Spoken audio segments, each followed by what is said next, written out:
Saudara, hingga hari ini tim gabungan masih terus melakukan pencarian korban banjir di Padang, Sumatera Barat. Penyisiran juga dilakukan sepanjang bibir dan aliran sungai.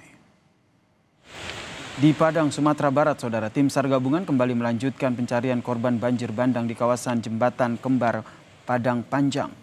Hingga Senin pagi terdata sudah ada 26 korban meninggal dunia dievakuasi. Sementara itu 49 orang masih dalam proses pencarian. Banjir menghantam 16 kabupaten kota di Provinsi Sumatera Barat.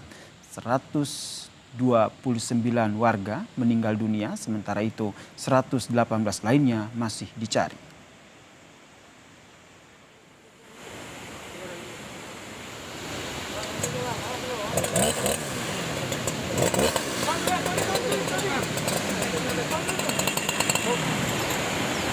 Pencarian kita, tim yang lain juga kita gerakkan pencarian di bibir-bibir sungai sepanjang tempat kejadian, katakanlah awalnya dari Jembatan Kembar Padang Panjang, melakukan penyisiran secara visual kasat mata di sepanjang aliran sungai sampai ke arah bawah di aliran Malibuana.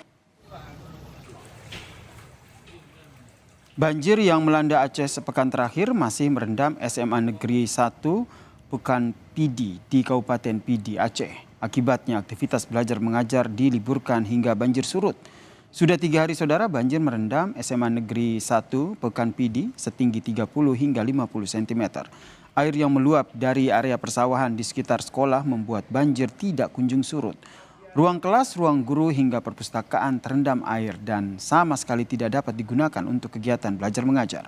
Dinas Pendidikan Aceh masih mendata jumlah sekolah yang terdampak banjir. Tidak hanya Pidi saudara, banjir juga merendam dan merusak sejumlah sekolah di kabupaten lainnya dan membuat ujian semester terpaksa ditunda.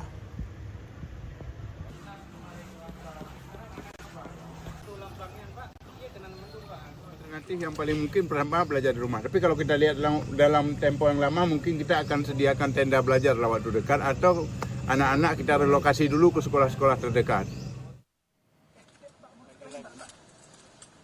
Saat meninjau lokasi bencana di Aceh, Presiden Prabowo Subianto meninjau jembatan Pantai Dona di Kutacane, Kabupaten Aceh Tenggara yang terputus akibat banjir bandang. Jembatan ini menjadi lokasi pertama yang dikunjungi Prabowo dalam rangkaian peninjauan di Aceh. Prabowo langsung mengecek situasi jembatan yang sudah rusak dan dibatasi garis polisi. Di bawah jembatan masih tampak sungai yang berarus deras.